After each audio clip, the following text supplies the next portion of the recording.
bu mashhur mamlakat tez orada dunyo xaritasidan yo'qolishi mumkin va buning sababini hech qachon taxmin qila olmaysiz. Ilgari minglab odamlar bilan gavjum bo'lgan qishloqlar bugun huvillab qolgan. Tashlab ketilgan uylar qulab boryapti. Tosh yo'llari esa faqat sukut bilan jaranglayapti.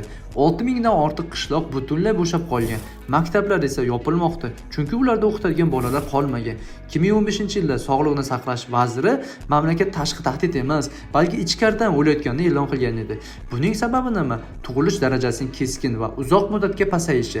So'nggi 50 yil davomida bu mamlakat dunyodagi eng past tug'ilish ko'rsatkichlariga ega davlatlardan biri bo'lib kelgan. Ilgari katta, mustahkam oilalar va jonli an'analar bilan mashhur bo'lgan bu yurt endi o'zining asl qiyofasiga tahdid solayotgan inqiroz bilan yuzlashmoqda. Bu sokin inqirozga duch kelayotgan mamlakat Yevropaning yuragi Italiya. Hozir u o'z ruhi uchun kurashmoqda.